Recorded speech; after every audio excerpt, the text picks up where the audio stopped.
And ladies and gentlemen, welcome to another Wednesday with myself, Chris Q Qualizar, whatever I'm calling myself these days. Thank you so much for all of you that are joining us here today, or will be watching this post view in the future. Post recording? How would you say that? Postscript? I don't really know.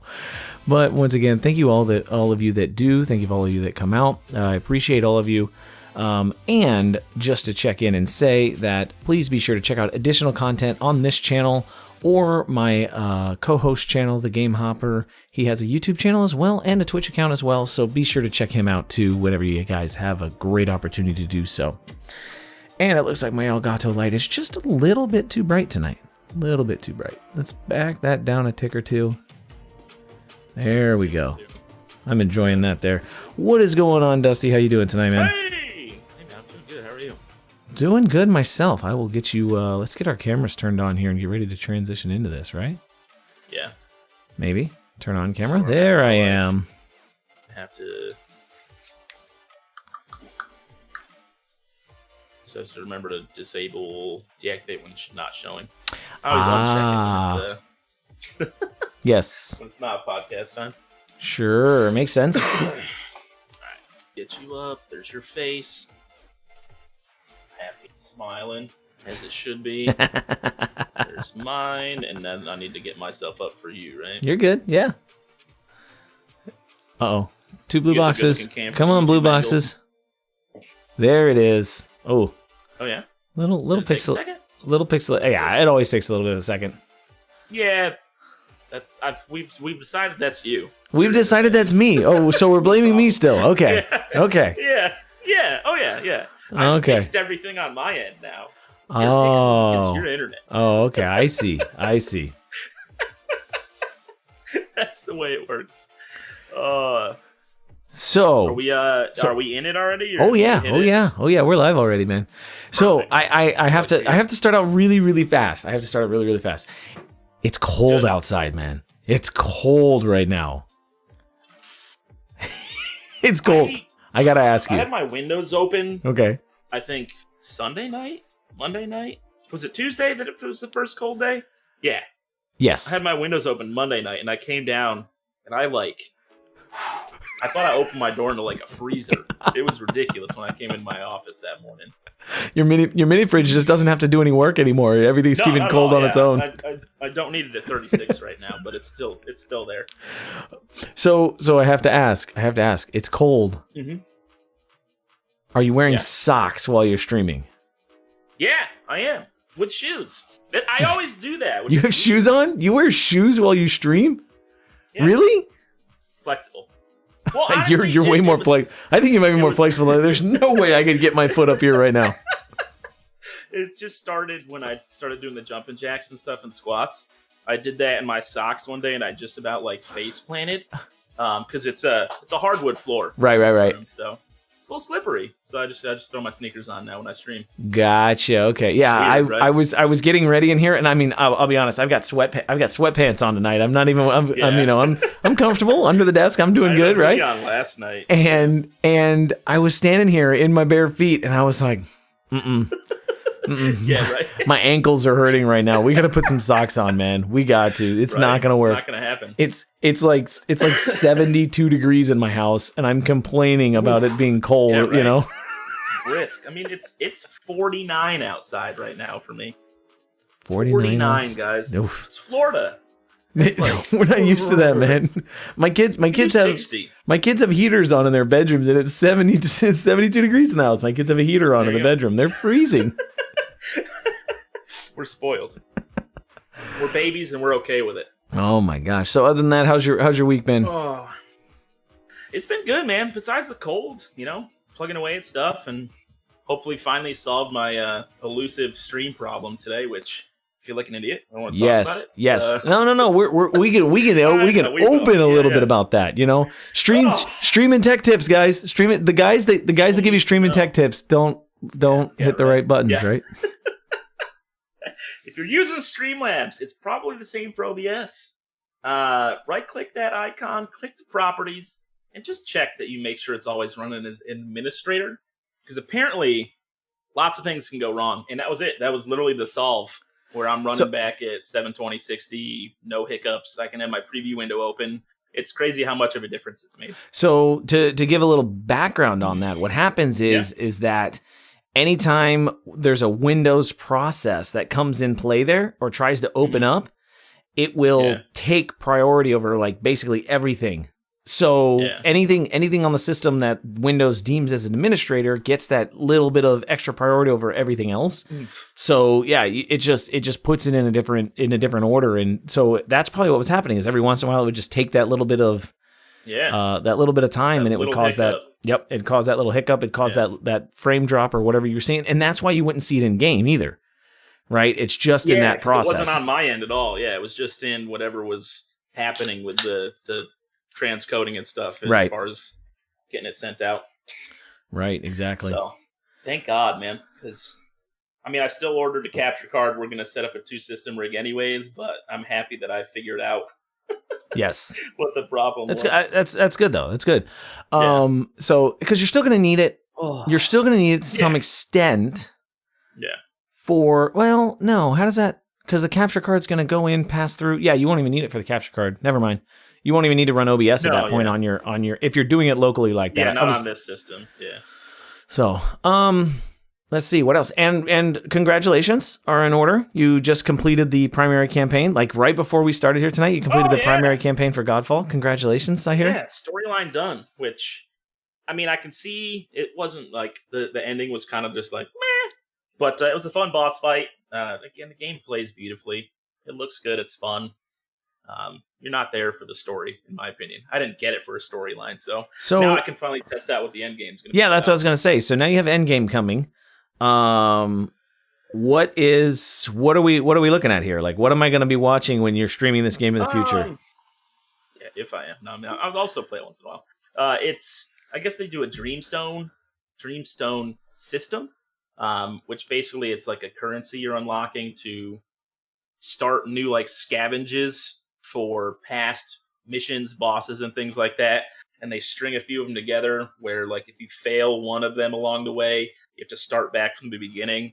And that just lets you get higher tier gear and better loot and all this kind of stuff. So I'll know more when I dive into it, because I kind of rushed through all the little informative tidbits to get going here with you. But it looks interesting. Yeah, it definitely sounds grindy, which I was looking for something like that. So one more thing that we've got. One more thing before we start getting into tech news tonight. What Christmas is officially 2.5, 3 weeks away? 3 weeks, I think. Days. 20. Oh well, yeah, I guess that makes sense, right? 3 weeks and that's how I do it. In 2 days. Yeah, 3 weeks and 3 weeks and 2 days away. Any big plans? Any big plans for content over the Christmas time frame? Well, I mean, my lovely community is. I'm sure if not today, tomorrow we'll finish my Santa Hop goal. So that's a stream I'll get set up where me and Hopper, my lovely assistant back here, one of us will be Santa, one of us will be an elf. I'm not sure which one's going to be which yet. I figured I would just get to be Santa, but he's fighting me for it. So we'll figure that one out as time goes on. But other than that, just having fun with it, man. Maybe find some good holiday games out there if they exist. Try some weird stuff and just have some fun with it. Yeah, holiday games. Getting closer. Holiday games are one that's interesting. There aren't that many.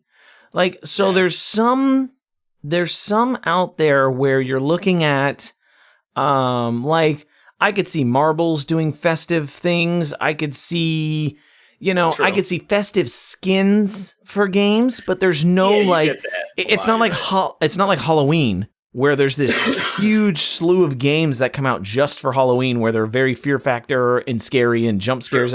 They don't have that for Christmas, really. As far as I know, I don't know that genre really exists. Yeah, no, and there's not any reindeer-based...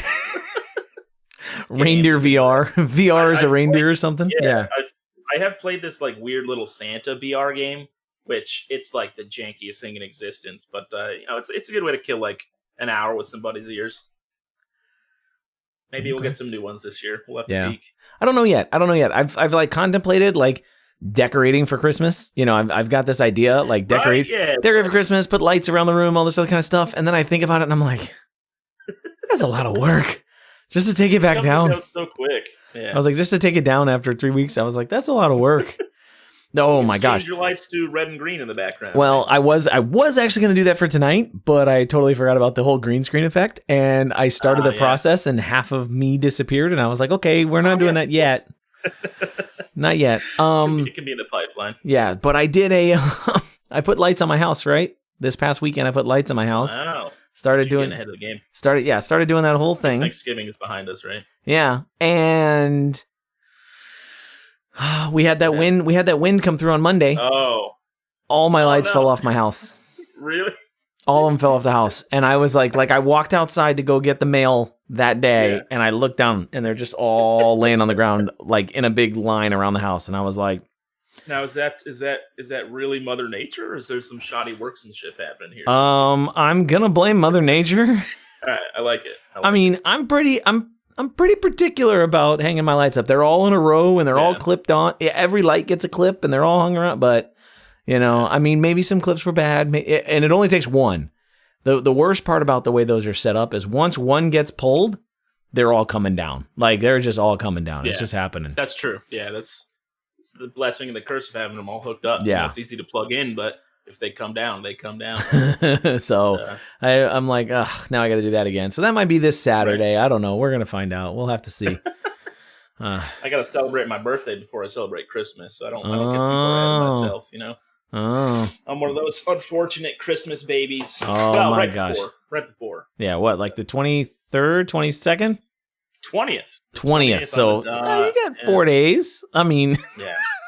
Man, growing up, dude, it was always like the happy birthday plus Merry Christmas cards. That's just like a slap in the face. Don't do that if you have kids. If you're an aunt, an uncle, a cousin, whatever it is, just get them 2 cheaper gifts if you have. Yeah. 2 separate cards. Come on. Yeah.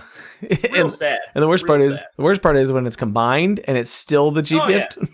Yeah, right. Yeah, like when I used to get a $50 gift card for my birthday, and then I get a $50 gift card, and then that's also for Christmas now too. Like, no. You can't get away with that. It's not fair. So I was happy to get gifts, so I'm not trying to be. Yeah. So getting into rolling right into some information here. Let's do it. Release day. Today was release day for the 30. Morning was. This morning. So I took the shot. Not that I was actually going to purchase anything. Did you? Not that I was actually going to purchase, but I woke up and I remembered seeing the NDA, right? The NDA, all the NDAs were broke loose yesterday. Oh yeah, all the reviews started flowing. All the reviews started popping out yesterday. Gamers Nexus, or maybe it was Monday or something that they all broke loose. Gamers Nexus, Jay, all these guys had these new videos out. Yeah. So I started peeking out. I'm just taking a look and see, but they didn't have any information on partner cards yet. They were all reference, right? Okay. So that's true. NVIDIA likes to get there. I think they usually do the drop for that one day and then partners the next. Something, yeah. Whenever I was looking, it was only the NVIDIA reference card, no partner cards. So I just happened to be browsing around today and I saw the partner cards. Dude, that new Asus card looks really nice. I mean, it just looks nice. Yeah, the Rogue Strix one for the 3060 Ti. I was like, that thing looks nice. I went to find it. Sold out everywhere, dude. I bet it was another... You know, sales go live at 8, and they're sold out by 8:01 or whatever it is, right? It was another wash, rinse, repeat of every single launch for graphics cards, CPUs, consoles, everything that's been dropping so far this year. That's just been a disappointment to the consumers. And that has been consistent, not just in graphics cards, in PC components. Yeah. For the whole year, right? And I would say some accessories. I don't think peripherals really had a big hit this year where you're talking about like mice, keyboards, things like that. I mean, there's some brands that took a sellout. I know there was a couple of Logitechs, but that's on like launch day, and then like a month later they're available, right? Like, which is pretty kind of standard, I'd say, you know, because companies only have so much stock in the beginning. But it's never been. I don't think it's ever been this bad where it's just been non-stop, everything sold out for a continuous period of time. Yeah, no, and I feel like it's going to stretch for a long, long time, which is even worse. 'Cause, yeah, I mean, with peripherals, you'll get sometimes if something's really being looked for, it'll sell out day one. But you're right, like a week later, more are made and more out. The big component market, though, it's if you don't get it day one, it's going to be, I feel like, months, maybe a year before it'll be fully in stock for people. Yeah, and we've discussed this in the past. It's all about the resale market, right? It's everybody trying to buy them. Like I couldn't believe when I saw the PlayStation 5 release. Yeah. And there were people. Did you hear what happened with that? Well, I mean, I'll mention this, and then so I saw one guy bought like 40 of them, right? And he was trying to sell them for $1,000 a pop, and he sold almost all of them. But I mean, that's absolutely insane. You get them for $600 and then you turn and flip. But the fact that he was allowed to buy 40 of them, right? Or however he got 40, like however that happened, right? Which is just insane. I can't believe that they still let stuff like that happen. And I mean, I get like one or two, maybe even three. If you got a big family, like if I were to go out and buy PS5s, right, I'd buy one for me, my daughter, my son, right? And we'd all three have one. So 3 in a household I get. But you're not talking about 10, 20, 30, 40. Unless you're a wholesaler and you have a wholesaler's license, you should not be able to get those, right? You should not be able to get them in that volume. And even like on a day one launch for stuff, I feel like wholesalers shouldn't be able to purchase anything. If they haven't arranged anything ahead of time, they should just be SOL and it should get into the hands of a consumer who, ultimately wants to use the product for what it was made for, not to use it for profit. Yeah, that's true. That's true too. And yeah, I guess you should say because wholesalers typically buy it at cost from a distributor, not from a retail store or whatever. I mean, exactly. I was just saying, but yeah, it's crazy how that works and how they're still allowing that to happen. And I understand it's hard to control all of it because people are going to get creative. Like I even thought about like IP banning. Like once you buy one, after you buy one and check out, IP ban, right? Like that IP is no longer good. But then you got people that do VPNs and like people are going to get creative, right? And people are going to make it work in some way or another. But I was like, or maybe do something where you're checking shipping addresses. Like you can only ship it to one location so many times or, all these kind of weird things. I was trying to think of like, what is a solution to solve our... I don't know that you want to call it a pandemic, but solve our crisis that we're seeing in the consumer electronics market. Crisis for us, and it sucks. It sucks to be a consumer right now, which it feels like it should be the other way around because all this new awesome technology is being released to us, but it's not really being released to us. It's just like, look how awesome this is. Good luck getting it. Yeah. I think EVGA's approach was nice with like the queue system, where it sends out an email to each person that's registered for it. And, they have a certain amount of time to respond and purchase. If not, they go to the next person in line. I know that obviously takes them a little bit longer to sell their product off, but... You're going to sell it all. They're going to sell it anyways. I know with the PlayStation 5, I was reading there was a resale group that got their hands on 3,500 consoles. Oh, my gosh. And resold every single one of them. And, again, no guilt whatsoever. They were... Their thing too, it's they've had people who they said a lot of us aren't making the money we normally do this year, and this is putting food on the tables for families, so no, we're not going to feel bad about it. Which I get. Like it's 3,500 is a bit excessive. I don't know how many people are in this group, but I'm sure they made a crap ton of money off Sony. I mean, yeah, Sony's getting paid either way, but these guys are, man, it's just crazy how, and to me, I guess there's some kind of I have some kind of moral compass that I just don't think I could do that. I really don't. If you had the money to buy 1,000 PlayStations and flip them for a 200% profit, just like that, like I mean, I have a moral compass, but if you flash enough money in my face, I was gonna say, I say that because I don't have the opportunity, but if I did. It's like, I don't know. That was profit. I think at the end of the day, it's I don't fault anybody for it. I mean, again, my 3080 I bought, I let the scalper benefit, but Yeah, but it's that wasn't too high though, was it? It was like 120, 125. It was 300 over retail. Okay. Which again, it's not double. I mean, people could have gotten away with it if they wanted to. As far as other ones I saw like that, it was a really good deal, which is sad to say, an overpriced good deal, but I just couldn't wait. And there's a lot of people out there in the same situation, Right. They're a new system for the holiday, or a parent buying a gift for their kid, and they're going to sit there and. That's exactly what I was thinking of. It's sometimes it's people trying to acquire something, and this is the thing. This is the only thing, and it's how much is it really worth to you to make another individual happy, right? Because at that point, I mean, not that money isn't valuable, but money can be just money at sometimes, right? I mean, it's money doesn't determine happiness. We need it to live. We need it to do things, but at the same time, right. I mean, I grew up hearing that phrase all the time, and I agree with it, but it will keep stress away. That's how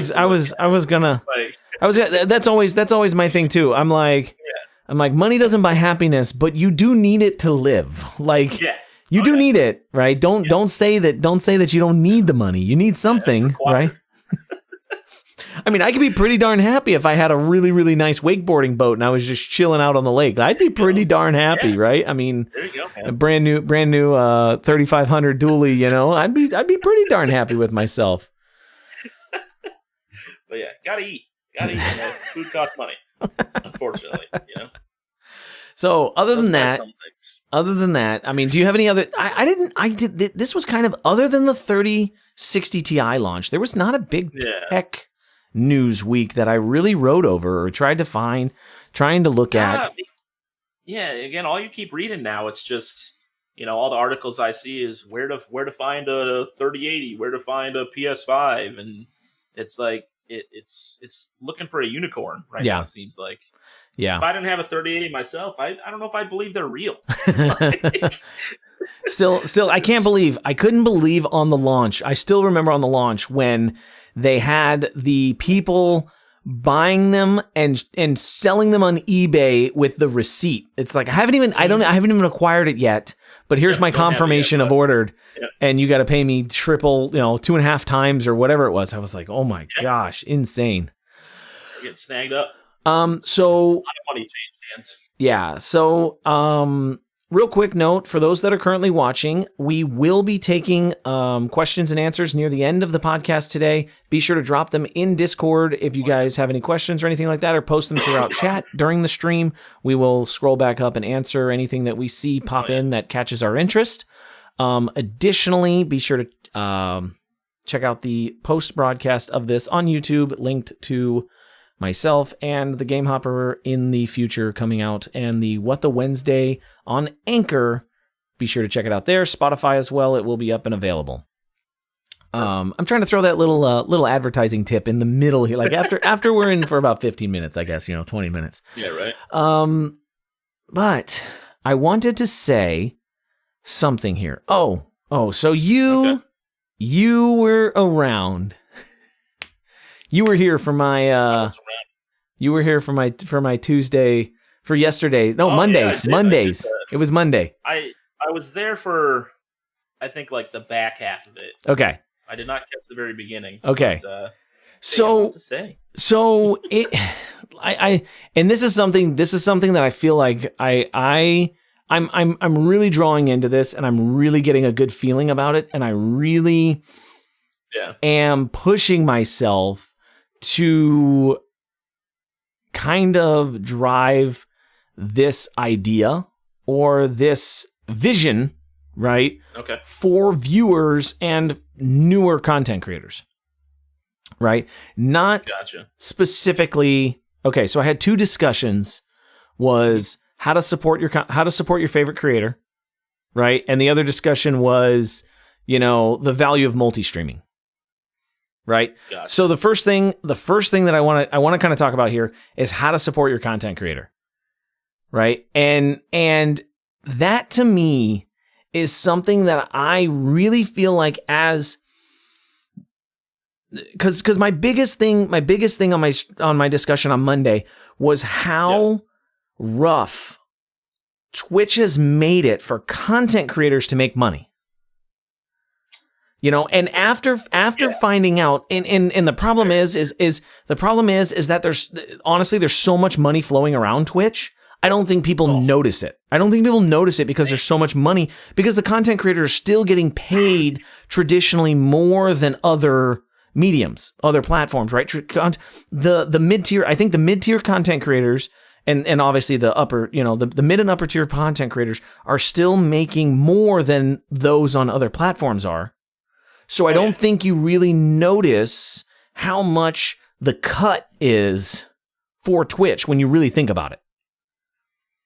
Like, that's fair. When I had no idea that it was like a 30 to 40% cut on bits.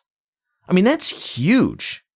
Oh yeah, like how much from the purchase price to what you get as far as cheers? Yeah, if you wanted to donate $15, I think I looked at it. If you wanted to donate $15, you had to pay $17 or something like that, or it may have been more than, it may have been $19 or something like that. Sounds like it'd be a little bit more than that, yeah. But it was a big cut, and I was like, wow, I didn't realize. I mean, personally, I don't have bits. I have 0 bits in my account to throw around. I got some biddies flying around. You know how I am with things like that. So I don't have a whole lot of excess floating around. I just don't.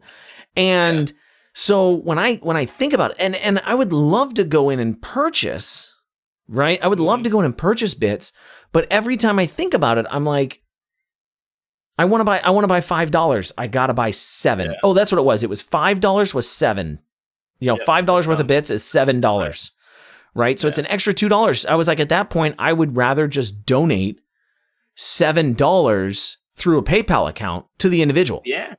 It does go farther, for sure. Because then that individual is getting whatever the difference is, right? And I feel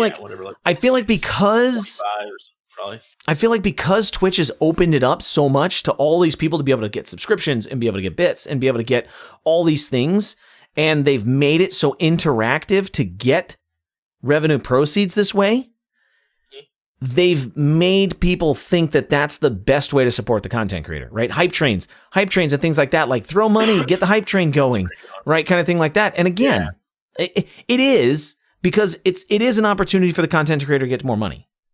Mm-hmm. But it's not as much as they could get if you were donating directly to them. Correct. Yeah. As far as like dollar to dollar value, the donation is always going to be the most money of what you're getting into the content creator's pocket. Which it makes sense because it's it's an outside party compared to anything on Twitch. And I see what you're saying. Do you think though, like what to you is an okay amount that Twitch should be? I'm not going to say skimming because that sounds sketchy. But like what percentage should they be taking for the service they're providing us of giving us this platform to be on? So if it were a fair cut across the board, I could see, I think the standard rate right now is 70-30. Right? That's what Google does for Google Play, right? That's what Apple does for iOS Store, right? That's what YouTube is doing for its subscriptions. That's what Facebook is doing for its value. That 70-30 seems to be an industry standard. Personally, I still think that's too high, right? But an industry standard is a standard, right? It's like going in and saying I don't want to pay your sales tax, right? You can't necessarily debate that part of it, but no. I just think that, because when you really break it down and you really consider that, PayPal's is 3%, right? Versus, or it's like 4 and change or something. It's 4.1% or something like that after you do transaction fees and stuff. But, it's like by the time you do that, like you really think about it, that's a huge cut again. And you're talking about a matter of 5 cents to 50 cents for every dollar. Yeah, no, and the subscriber cut definitely sucks. It partners, is it 70-30? At partner, I don't know if it varies. So that is strictly for the 50-50 is strictly for affiliates. The partners are negotiated per contract. Really? Yes, every partner gets to negotiate their value. And that went into, and we can kind of touch on that in a little bit if you want to. That went into the reason why I was talking about never, like if I were to go back, not becoming affiliated, but we can. But yeah, so every partner. That's very interesting thought, but yeah, okay. What, the affiliate one? No, that you would actually go back and not affiliate. Okay. Anyway. Yeah. We can get into that in a minute. I don't know. I'm with you, but I also like, obviously, yeah, there's a 70-30, which I feel like that's what bits are kind of now, isn't it? Like is it more than that? It's 40 or something. It's close to 40 at least.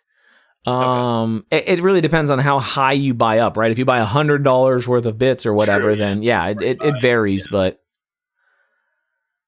Because I think obviously they deserve something. I think I agree a bit too on the affiliate end.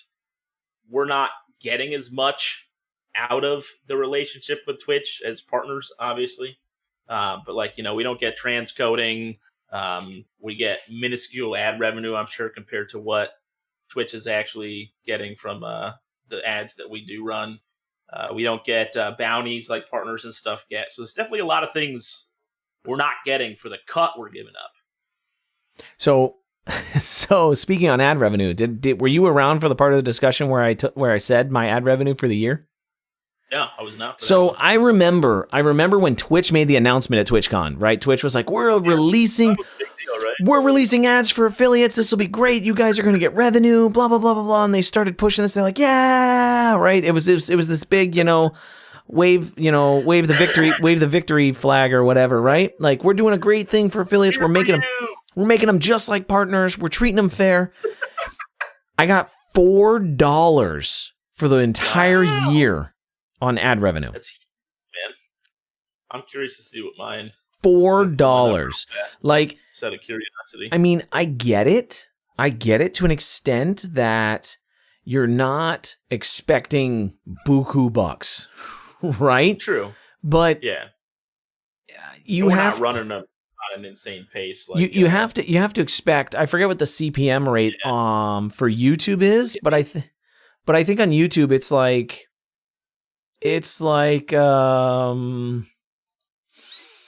what is it? It's like 10. It's shoot. I just did the math the other day.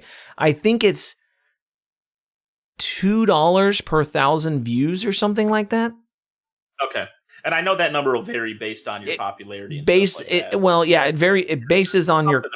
It bases on your contract. It bases on the category you stream in. It bases on. There's a whole lot of different things, but they say on average or CPM. On average or CPM, because there's some people that are like in the $15 right per 1,000 views, and there's some people that are down in the pennies. I've heard like it's anywhere between 50 cents to $20 per 1,000 based on a lot of different variables. Yep. So you're looking at like even if you did that, right? Like how many views since you're in your dashboard, right? How many views have you had on your channel? Mm-hmm.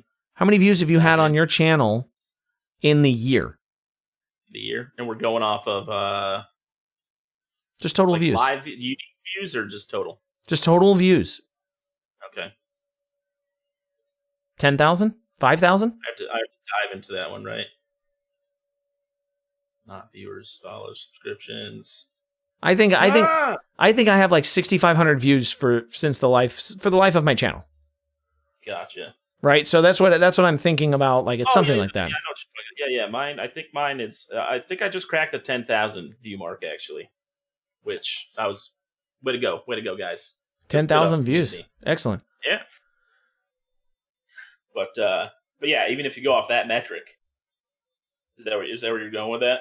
Yeah, even if you went off that metric. Yeah. So if you had 10,000 views, right, your ad revenue theoretically should be $20-$30, right? It's still not a huge number, but going from the point to where you're looking at, $5-6, again, you're taking such a small cut. And I think this is one of those things.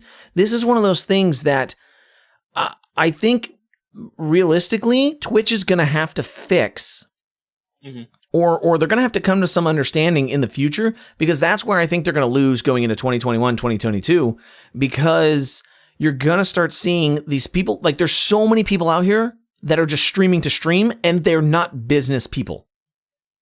You have your top tier, you have your echelon people, you have your, you do have your big streamers, you do have your big content creators, all that kind of stuff out here streaming. But there's so many people out here who aren't business people. And when you end up with non-business people, I mean, and there's nothing wrong with that, right? But as you grow, you start to realize, like somebody has this discussion with you, and they're like, then you come to the realization, they're like, wait a minute, I am getting shafted on this, right? I am not getting what my brand could be worth, because I'm not getting this rate that I could be getting somewhere else, right? And I feel like as people start to come to that realization, and as more and more and more people come to that realization, Twitch is going to have some answer for it. Otherwise, people are going to continue to leave the platform. Yeah, and I think it's a lot of people don't question, because some of it, they're just so excited to be making any type of money, even a livable wage, at that point. Sure. That they don't think about how much more could I be getting, Right, right. How much is lowballed on partner offers, and not that I'm saying that happens, it's part of the business practice regardless, but right. How much is being left on the table? Right. How much is your brand really worth? Like when you're sitting at even like well below, I think the biggest impact is going to be those people that are like 50 to 100 viewers, right? Because they said right now, right? The official statement from Twitch is that you can be a partner at 75 viewers. But I think the last report that came out is that the average number that you really need is like around 125. You need like 100 because it's like a 75 average. It's a 75 viewer rolling, no raids, blah, blah, blah, blah, blah, right? There's all these other things. So I think you really need to be averaging around 125. And, that's kind of what they're saying now. So many. Yeah. So, but those people that are like from 50 to 100, right? They're big enough. They've got enough followers. They've got enough subscribers. They're big enough. They've usually got a pretty good Twitter following or some other platform, right? They're good enough, I think, to where they're getting sponsorship agreements. They're getting these other things. They're starting to roll in, other types of revenue besides just bits and subscriptions, right? They're starting to roll in other types of areas. And that's when you start thinking about these things, and you're like, wait a minute, if I'm getting paid by this guy, and I'm getting paid by this guy, and I'm getting paid by this guy, yet I'm still paying out here, right? Why am I doing that when I could, and this is where, as more platforms come available, right? I'm honestly surprised that Trollo is still running around. I thought it was dead already, but there's still people out there streaming on it. So yeah. But as people start shifting, or as people start making those realizations, it does become easier to take your community elsewhere, right? It does become easier to take your community, pick them up and say, hey guys, I'm just going to hit go live over here. If they enjoy it, great. They'll come and follow you. If not, then, you're probably going to lose 20, 30% or whatever, but the core group is going to come. And then you have the ability to still expand more in the other platform. For sure. Yeah, that's definitely... Yeah, I'd say the 20 30% is pretty standard, and it's nice to have that kind of swing at that point. And you're right that as more options become available to people, hopefully what that does is it forces all the platforms, Twitch included, to start, offering up that money that obviously is there. They have it. Again, I don't know what any of the partner deals look like.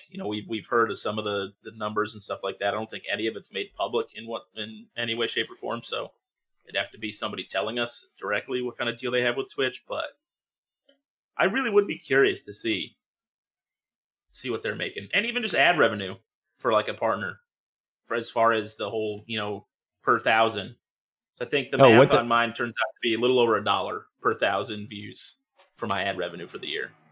Okay, so you scored around $10 roughly or something like that. It's like $10.74 is my total ad revenue. Okay, so that's not too bad. No. So I mean 10, yeah, but still that's. I'm not gonna laugh at it. It's great. Yeah, no, I guess that's a little more than I was thinking. Again, my views were only 6,500 or whatever, and the other weird. I guess the other weird thing, and I don't know how that plays out, because subscribers don't get ads, right? Mm-hmm. So if the majority of your following is subscribed to your channel, that number is going to be less, right? Because they're not going to be getting the advertisements played on the channel because they're paying for it up front, right? Instead of getting the CPM, you're getting the subscription. So it's the same thing with YouTube. How does that work with YouTube Red? That's a really good question. Because I have Red Premium, whatever it's called these days. I don't, because you don't get advertisements. You don't get ads anymore. Yeah, I don't think I do, or do I? I feel like I do, but they're skippable within like 3 seconds. Yeah, but I get those. I get those on average, right? It's like I don't every. know if there's less or what it is, but I do know there are still ads that come through. Okay, so you still get advertising. Okay, so that makes sense, because I was gonna say, like, how does a content creator get paid on YouTube if everybody has YouTube Premium? Yeah, right. Yeah. Right. I do know for streaming, right, you have the ability to subscribe to the channel, right? For those that stream on YouTube, you can do that, and you can donate directly to the channel, which is really cool. But little tidbit. There is a new channel out, and for those that are looking for streaming tips and information, and you're just looking for a really simple guy to kind of give you some information, you guys are just getting started streaming. His name is Chris, and he is at youtube.com/ No, I'm just kidding. Got him. I was like, where's this going? No, it is. So there's a guy, his channel is called Stream Scheme. I literally found him yesterday, and I've watched like 10 of his videos. Really laid back, really nice guy to talk to. Basically my version of Harris Heller when he first got started out, right? And his videos are a little longer, right? Like his videos are typically like 20 minutes, 15, 20 minutes a piece. But they're much more like, whereas my complaints recently with like the Harris Heller thing is that they're very shallow, right? To me today, I feel like Harris's content is rinse repeated, and they're not as in depth because his crowd is so large. He's still trying to capture everybody. This is still very, very detailed, and the information going into it is still pretty good. For anybody that's interested in it, after the stream tonight, I will add the channel's description, or the channel link, into the description of this video. Stream Scheme. Yes. Spelled as the words are. Huh? Yeah. Spelled exactly like the word stream and scheme. Yeah, two words. Yeah. It's like a British guy, kind of some kind of accent, some kind of not my accent. That's what it is. It's some kind of not my accent. So, I feel like anything I ever say that comes out of my mouth, if somebody said it with a British accent, it'd sound 10 times smarter than me. It's good for them.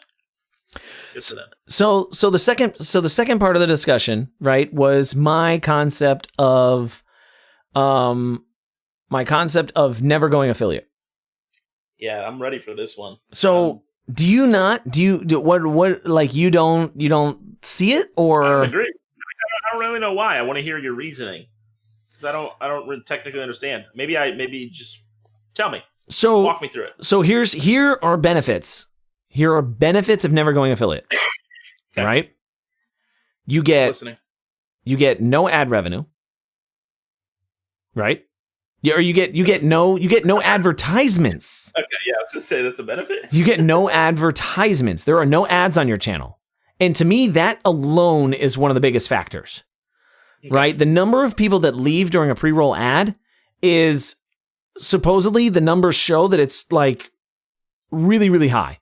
It's at least 30, 40, 50% of the people that never even make it through the pre-roll ad. They're just clicking through looking for somebody to watch. They're on their phone or something, and they just click a channel, and if it plays an ad, they're going to back out and keep scrolling and click another channel, right? Until they don't get that advertisement. Isn't there always a pre-roll though? There is not always a pre-roll. It depends, to my understanding. Yeah. To my understanding, it depends on when the individual, because there's times I'll load up a channel and I won't get an advertisement, and there's times that I load up a channel and it does. We're even for affiliates. So I don't know all the details on it. If it's like some kind of like 3-minute cookie, right, or something that, like, if you've seen an advertisement in the last 3 minutes, we're not going to give you another one, or what the deal is. Or you can run the mid-roll advertisements and you don't get a pre-roll, right? You can run mid-rolls and you don't get them. But there's just this... Go ahead. I was going to say, have you tested 2 unaffiliated channels? You've gone to them and seen no ads ever? I have not, only because I don't know how to find unaffiliated I've never noticed. I've never noticed, but if you go to Twitch's guidelines, it says that there is no advertising for non-affiliated channels. So we would hope that they're following their own guidelines. Right.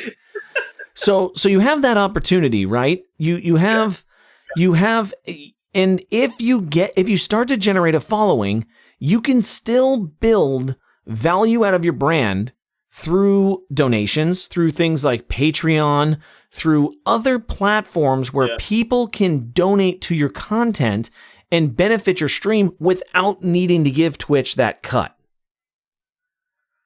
True. Right? True. It could be less, and potentially it will be less, right, than what you would see. So I would say you see a medium-sized channel, you've got 30 viewers, right, on average, that's not affiliated. Typically, if you have 30 viewers, you should have, what we say, 25, 30 subscribers on average. Maybe if you have a big month, you're going to see 150 from a big gifted crowd or something like that, right? But you're going to see that, and it's going to be, so you're going to see that, and you're probably not going to see that as big on Patreon if you do that, or through your PayPal account, right? You're typically not going to see that big amount in tips, right? As opposed to that. But, it's still out there, right? So if you have the opportunity to hold out and you don't need to give up that cut, then I would do that, because I still think you're going to get more than what you'd be paying out to Twitch. Does that make sense? Yeah, I mean, I get what you're saying. Yeah, as far as what you're giving up, what you're gaining, as far as if you're getting 50% of 100 compared to 75% of 100, based on or even 75% of 80, whatever it may be, you're still making more with that smaller number. I got you. Okay, I'm with you a little bit.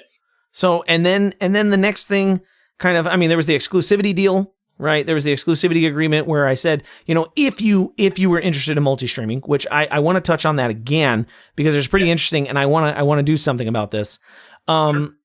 If you wanted exclusivity, right? Or if you didn't want to be locked into exclusivity, then you don't have to be, right? You can restream, you can do whatever else you want. You can go to all the different platforms you want, right? And do it however you want. So those are like the 3 big things. I mean, like realistically, outside of your community, how often do people use your emotes? Right? Like, how often do people go into other people's channels? Honestly, I actually like your emotes a lot. So I've actually had some people like just after a raid sub specifically to me just because they like my emotes when I spam them. So, I think it depends on the emotes. Yeah, but, it'd be fun if you could see how often they were used outside of your channel. So I would say like most of the time people don't contribute to your content for your emotes. For sure. Right. And they don't like, do they get them and do they enjoy them when they get them? Yes. But they don't necessarily say like, oh, I love it. Unless you are a graphics artist and your total content is based around designing emotes and yours are the most epic ones on Twitch, then you're typically not going to see that gain from something like that, right? For sure. So getting emotes doesn't really, I mean, it doesn't hurt or break you, I don't think necessarily. So there's nothing really that you get. Nice, the only thing you get from affiliate that is nice is the transcoding. Well, even then, that's not a guarantee. And it's not a guarantee. And most of the time, nowadays, people are going to watch in 720/60. True. I mean, that's just what people are going to watch in. Unless somebody's like at their work network or they're in the remote reaches somewhere, but I would say the majority of your viewers, we love all of you, right? But I would still think that the majority of people are going to be watching in 720/60. Like that's the standard, I think, for most people that are watching. That's always what I watch in, unless for some reason, like if I'm watching if I have my own stream up on my preview window, I turn it down to 160. Really? You don't 160. like looking at yourself, kid? Well, it's just so it doesn't chew up my own bandwidth, right? Like that's the only reason I use transcoding personally. Like, but if I'm lurking for somebody, like if I've got like 3 windows open and I'm lurking with somebody, then I'll turn theirs down to 160 if I can, so that way I can watch the regular ones without having to chew up my bandwidth. Things like that, right? So I would say that, while transcoding is nice, and again, it's not guaranteed, I think most of our domestic, I should rephrase too, most of our domestic viewers don't really care, right? Yeah. Yeah, that's a valid point.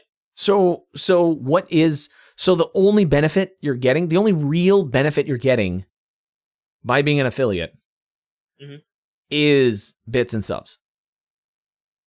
Yeah. Badges, emotes, subs. Because you get a little bit extra besides the emotes. The badges, they're nice to have. It's people can see how long they've been watching you and stuff like that. And if you could design your community, if you could design and train your community properly, I say train because you have to teach your viewers. You have to teach what the expectation is for your viewers, right?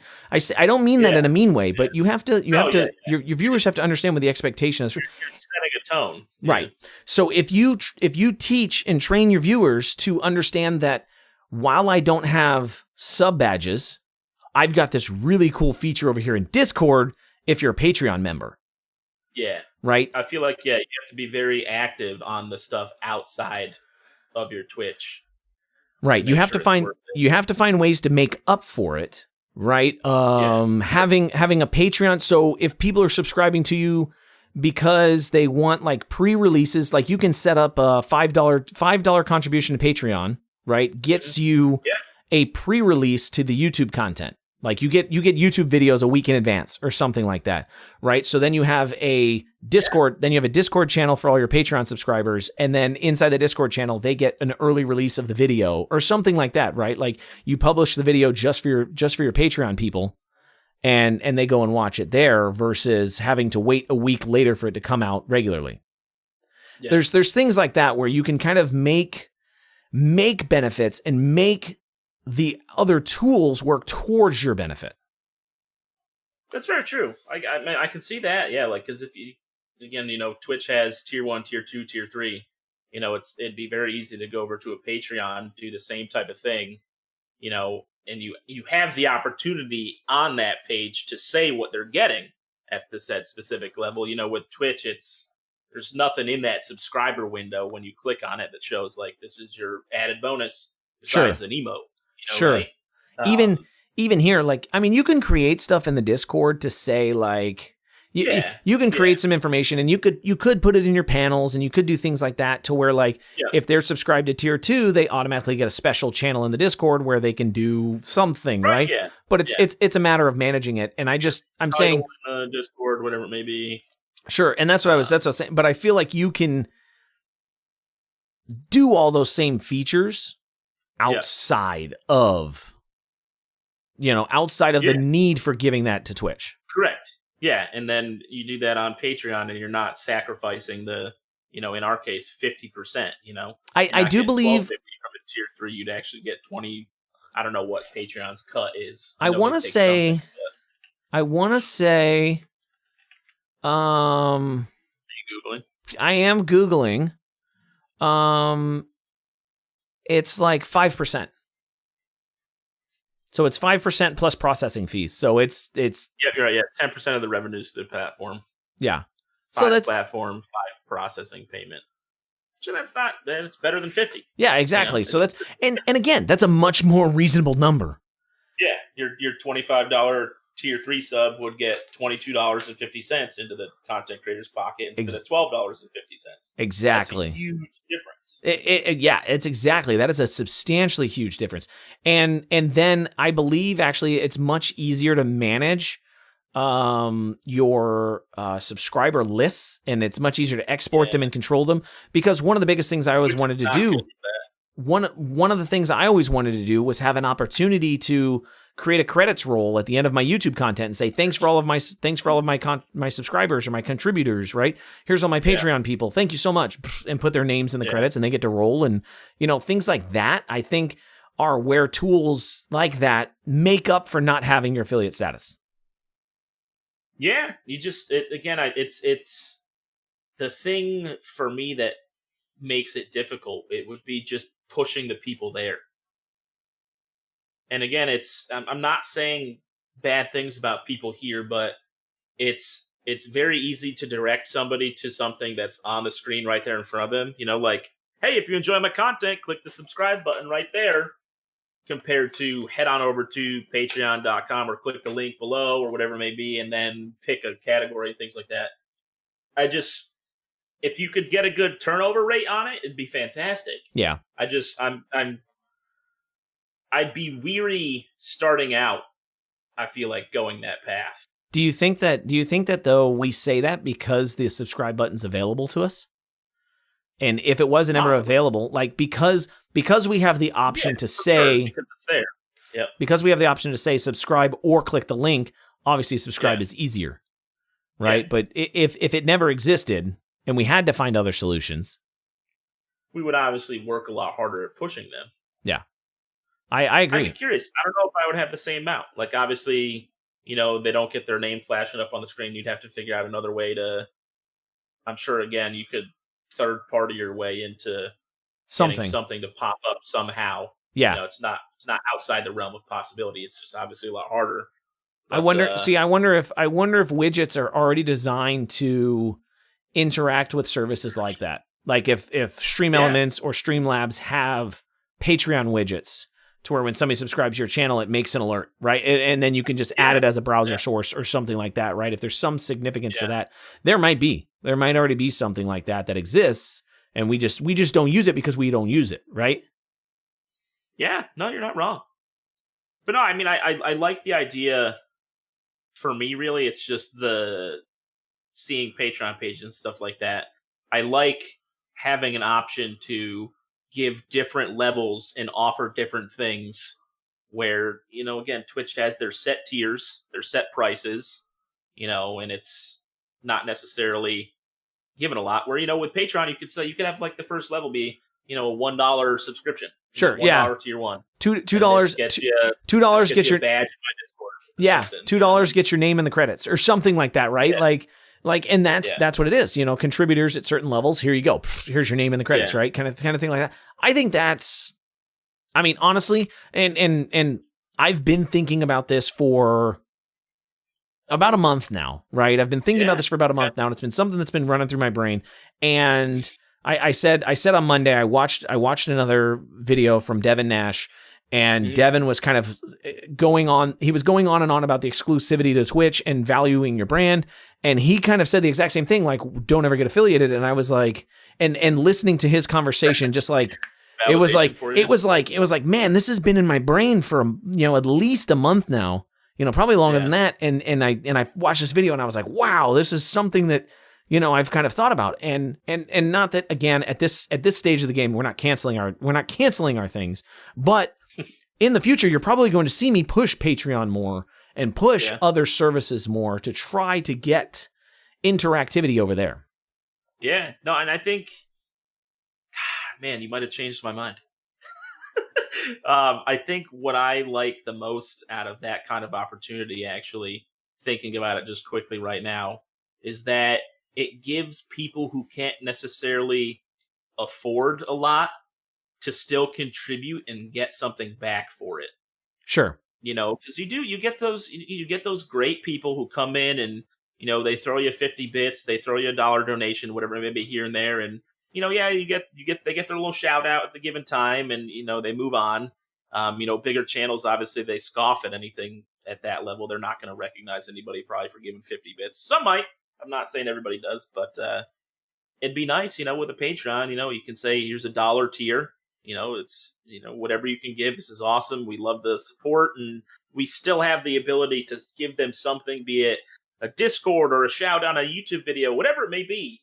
Even though they can't they can't come and throw 50, 100, or $10, whatever it may be, because that's all they have at the time. And I think that's nice. It's good to let everybody feel like they're contributing. Right.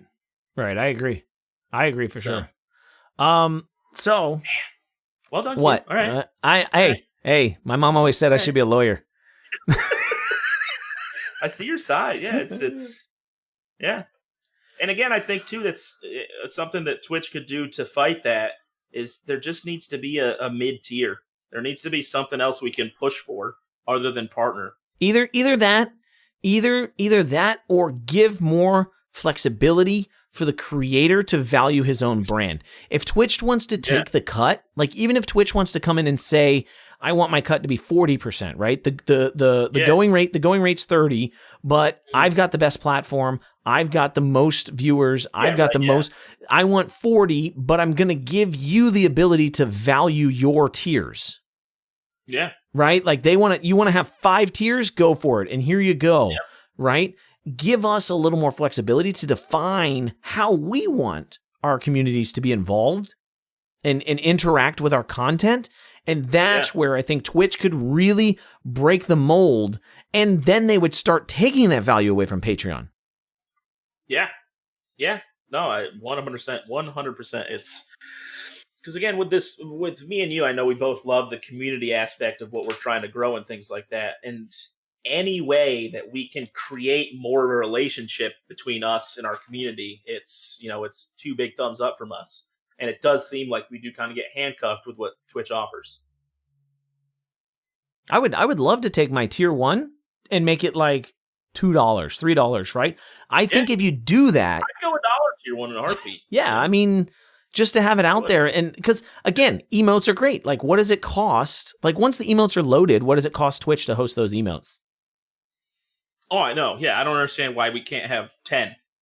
Like, you're talking about. I have so many other great emote ideas. Yeah, and I mean, I get the limitation, but you know what? Yeah. Make it to where if you're tier 1, you get 3 emotes. If you're tier 2, and tier 2 is now only $5, you get the 6 emotes, right, or whatever it is, the 5 for the max number, right? Give the people that don't necessarily give the people the ability to contribute what they value your content at, not just a set value.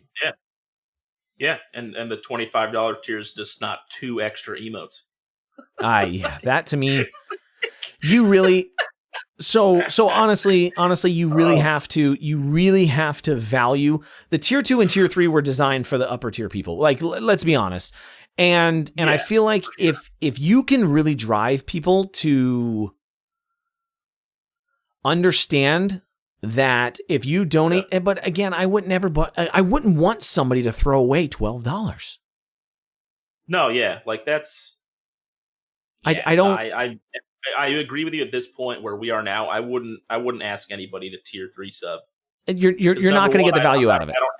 I'm not offering anything extra. Like, and again, and you're giving a lot of money to Twitch for what? I'm curious actually with all these upper echelon streamers, I've never actually looked to see if they offer additional things for their tier 2, tier 3 subs. I don't know. I think again, it's probably one of those where the middle ground individuals, right? Again, that 50 to 250 viewers, those are probably the people that leverage it, and they make claims like, here's extra YouTube content, here's extra whatever, here's a private stream for just these people. Call, whatever it may be, Right. Here's something where we're doing private things that are off of Twitch in order to contribute to you. But then again, like when you think about it, if the whole purpose of the additional tiered subscriptions is to get content on Twitch, why doesn't Twitch give you anything to give them? Yeah. It does seem like that was an idea that fell short. Because it's like you're doing this. Yeah, you're doing this, and then all of a sudden you now have to take the effort to go off. Like Twitch gave you this additional tier. Twitch was like, here's tier 2 and tier 3. And we've got to come up with ways off of Twitch to go use it. To make it worthwhile. Yeah. Yeah, that's kind of really funny. Think about it. It's just interesting that I don't know. I don't. Hey, but they gave us ad revenue, you know? Yeah, they give us the $4, right? Woo! Really bringing it home now. So, man, yeah, no, my head's turning with so many ideas right now. Okay. All right. I see why you were so fired up, man, on Monday. You could even do like you could do weekly private Discord streams. You could do anything where you do like on Patreon, right? You can schedule $20 for a private stream counseling session if that's what you're into, or like if anything. Man. You've got a guitar, you play the guitar, don't you? I'm trying to learn. That's right.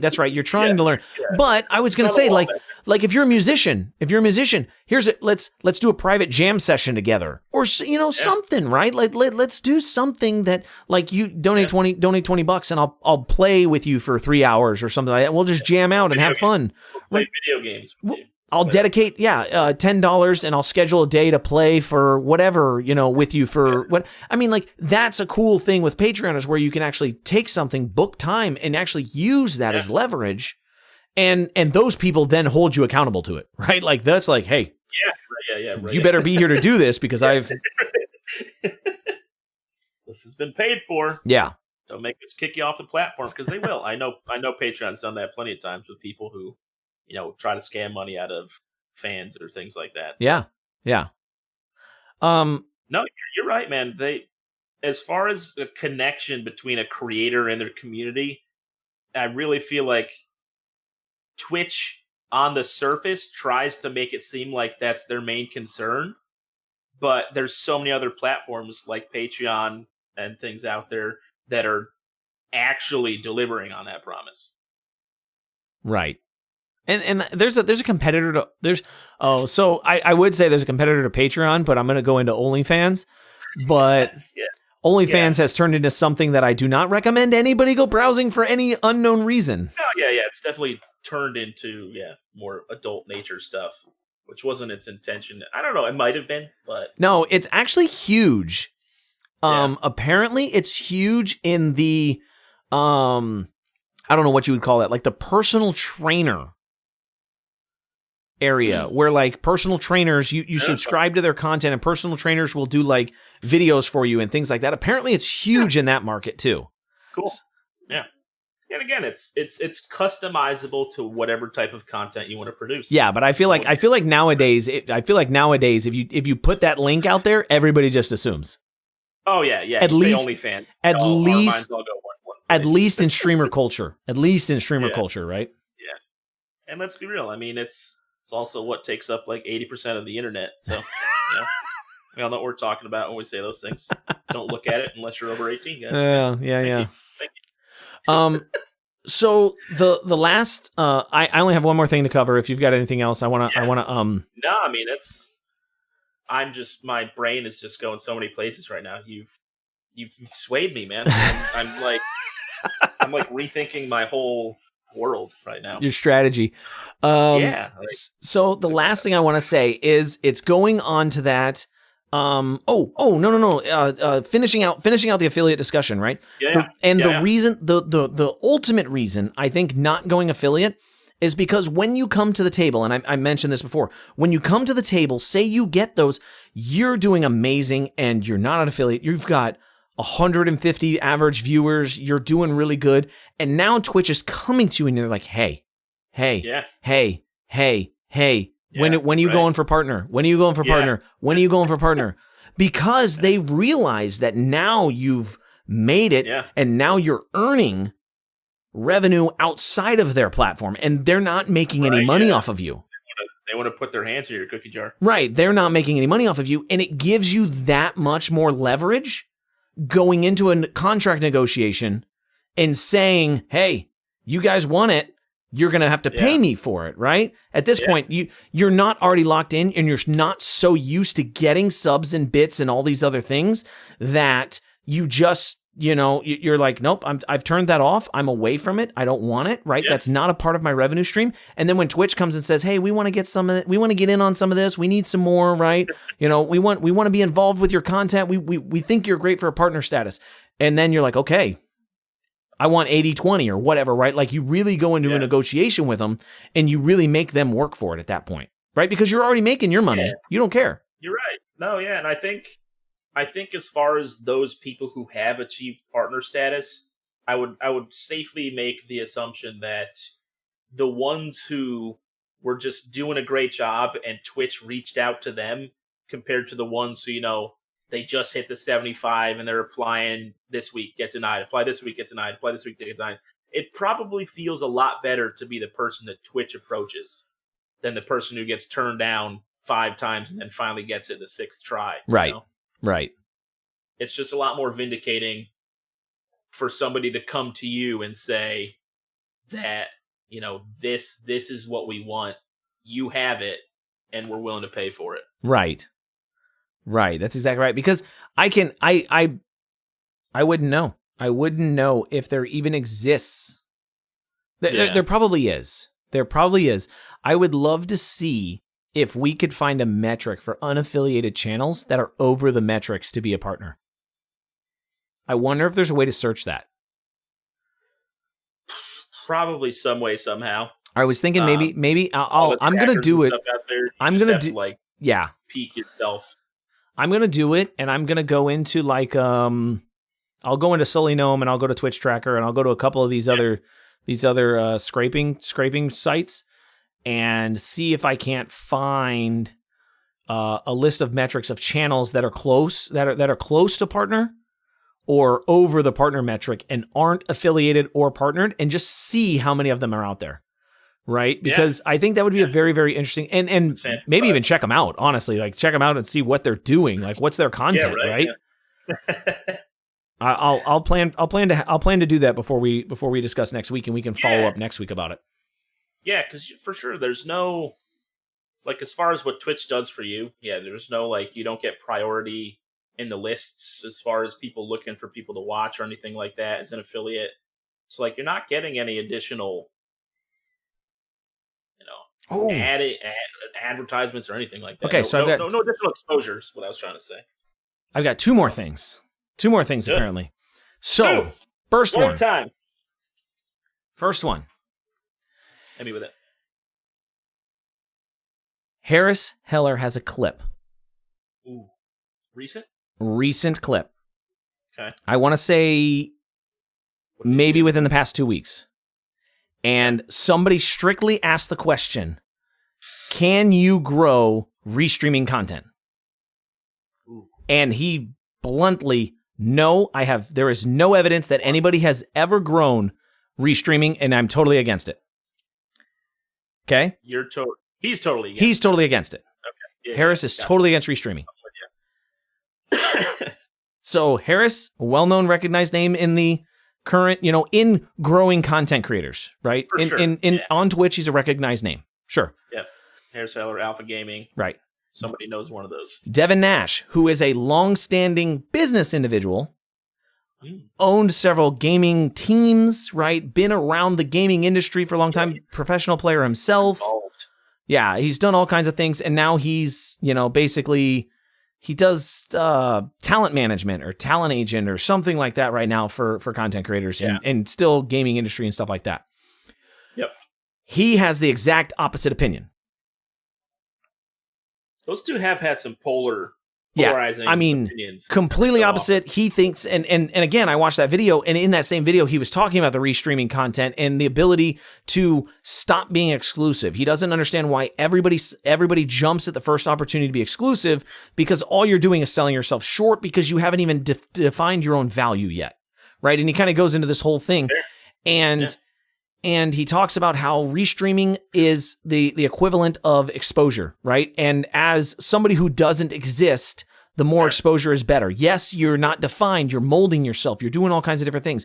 Obviously, there's some point you need to cut it off, right? It's not a sustainable metric long term, but when you're creating yourself and when you're defining who you need to be, exposure matters, especially on a platform like Twitch where exposure doesn't exist. Yeah, because that's what we're always talking about as far as growing. It's any eyes on is good. So, those two to come together. So I'm saying this right now. I want to see Harris and Devin have a YouTube video or live stream discussion about this specifically. And I'm recording this right now, and I'm going to post it on Twitter, and I'm going to yell at them and tweet them out and everything because I want to see it happen, because I want to see what their different takes are on it. Because, and granted, they've always had very, very good discussions. Their debates have been great when they've gone on different topics and things. But I think that is something that the people need to hear, because there's a set crowd that follows Devin and there's a set crowd that follows Harris, and sometimes those commingle, but I think you need to hear both sides of why one person thinks it's good and one person thinks it's bad, because, it may, again, no one thing fits for everybody, but I think that, Devin has data and Harris has experience. Yeah, no, they both have their different expertises, but they both have been very successful, I feel like, in some ways, doing things differently. So I'd love to see the two of them talk about it. And I'll take it even a step further. We'd love to have you here on What the Wednesday, Harris Heller at Alpha Gaming and Devin Nash, to have this conversation about if restreaming really is something that should be done for exposure or not. I like it, man. Okay. I've never thought about it because I feel like, I don't know. I guess it's just one of those things that just like many other things when you're in this early content creator world, there's a lot of stuff that just gets considered like faux pas or like, like that's a sellout play, and people stay away from stuff. Sure.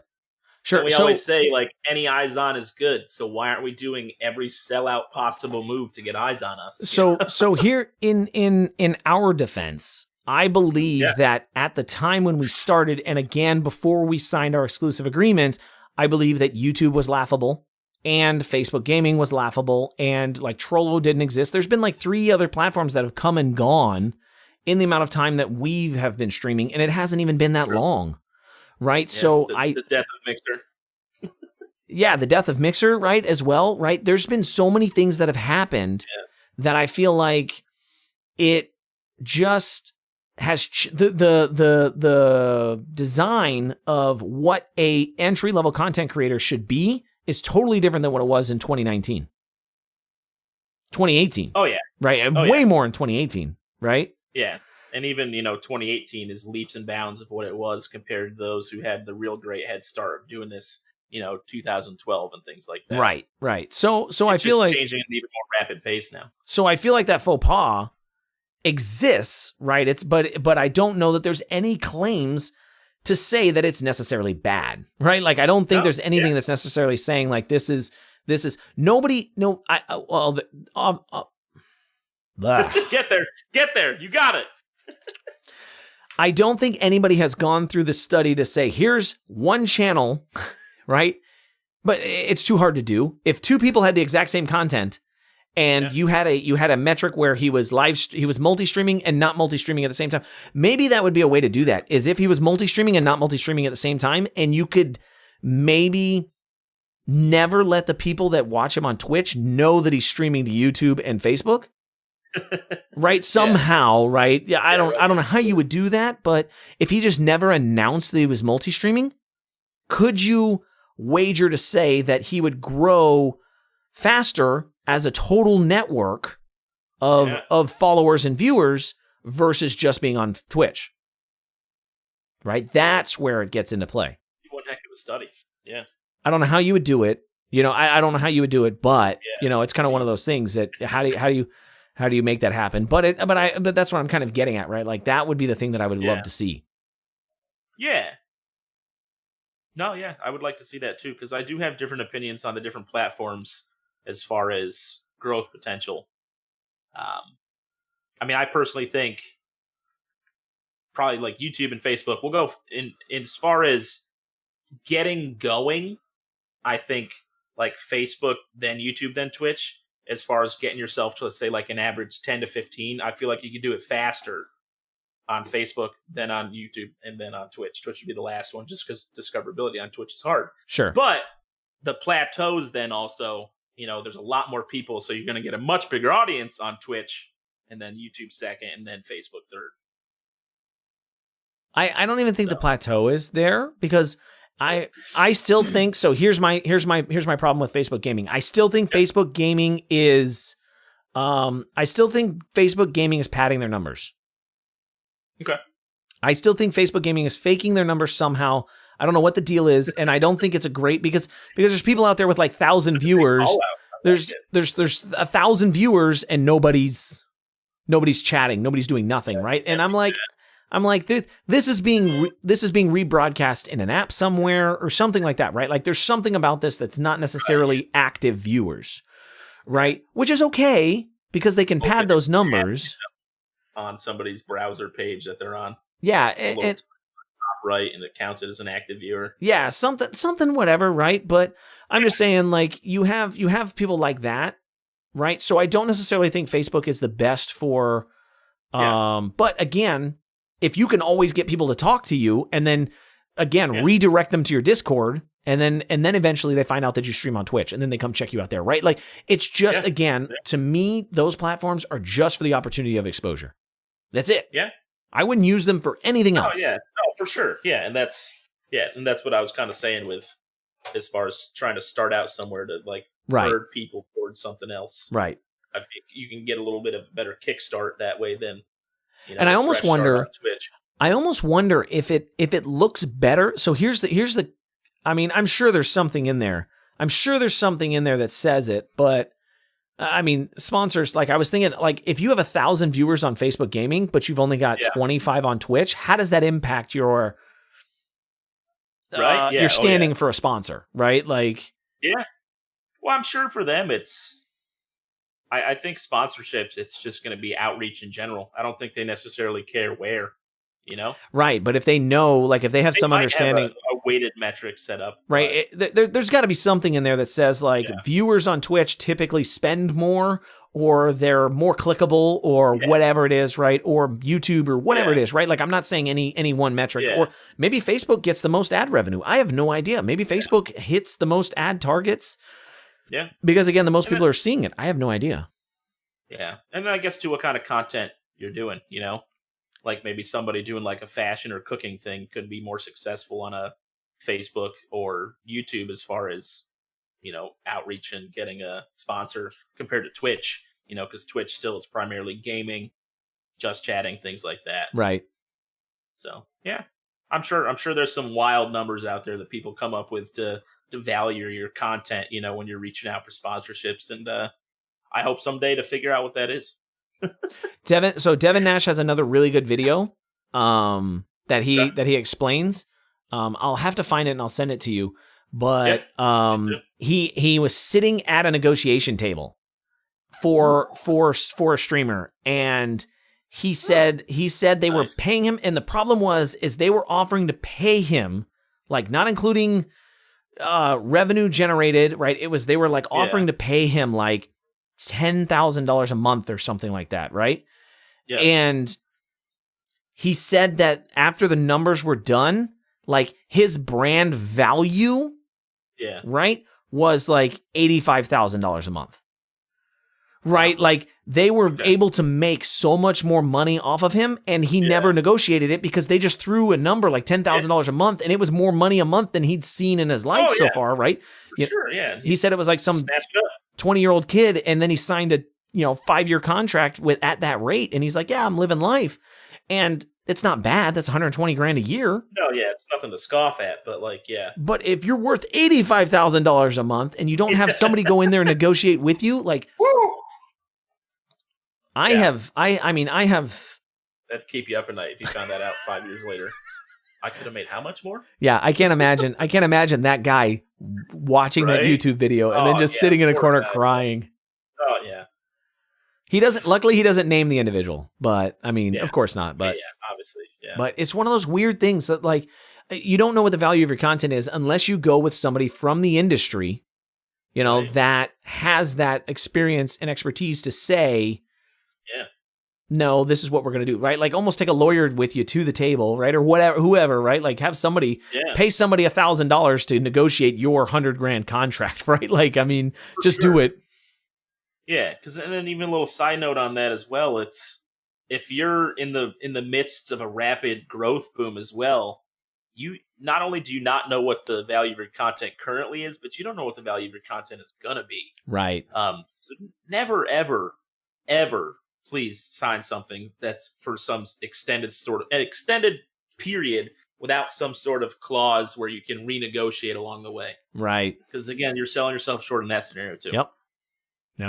So, a little bit of what was my last thing? Advice. I said I had 2 more things. Was that it? Oh, the Evan Nash video, and then him and Harris Heller fighting it out. Yeah. There was one more thing. Okay. Hit me with it. You mentioned before that there was no way for you to get to the front page for being a partner. Twitch is preparing to release their beta testing a channel points redemption for a community goal that puts your stream on the promoted section of the front page of Twitch. So a way for your wonderful community to help your growth without actual money. I mean, I like it. It's going to be... How saturated does that become? How does that work? I have no idea because the promoted is only one. It's one box right now. It's one box right now. So how does that become something else? Or like, is it just everybody just give me their channel points and whoever has the most, they get it? Well, it's like, no, it's a limit. It's just like it's a normal community goal. So it's going to be like 500,000 points or whatever it is, right? And the communities have to keep throwing points out there to get you up there. Yeah. But like, how long do you stay there? Is it like 5 minutes and you go in a queue, or because you've got to be live for it to be working, right? So how does that work? Do you get to? There's got to be some more context to this to see if it's. Or is it? Do you just stay there till the next channel gets it, right? And then they push you out. I'm like, so I just wasted 500,000 channel points for. Yeah. I have no idea. I have no idea. I just saw it. I saw a tweet about it today, and I was like, "That's a really cool. It's a really cool idea because that was one of the things that could be an opportunity." But it's a neat idea, like ad revenue, and it's just not what they should be doing as far as creating a relationship between content creators and the community. Though it's cool because they already have the channel points in place. It's very easy for them to make such a thing happen. So it's not a lot of work on their end, but they need to make bigger strides. I agree. That's just not one of them. I agree. So I am done for the week. I have aired out my chest, taken the chip off my shoulder, and you have unleashed the beast. Yeah, I am ready. I am ready to go do some research in preparation of next week. So are you you all set for the week then? Yeah, no, I think we covered some good stuff. Got some things to think about off stream now. Yeah, my brain now is, I don't know what to do with life, man. No, I mean, I do. I don't know. Maybe it's just an exciting future ahead of us now. Good things to come. So for those of you that are currently watching live from over on the YouTube side, please feel free to hop on over to twitch.tv, TheGameHopper. I will be joining him as well. I don't know what game. Are we playing a game tonight? What are we doing? I'm just going to pop in over there, and we'll get a Deep Rock. Yeah, we'll cheap. Yeah, it's probably going to be deep. Right? You're probably right. We'll chat over there for a little bit. I'm going to end the session here. Thanks for all that watch this live. Thanks for all that are going to watch it in the future. Be sure to check us out every Wednesday, 9 p.m., starting Eastern Standard Time. This is Chris, your host, and Dusty the Game Hopper, my co-host. We will see you guys next week. See you next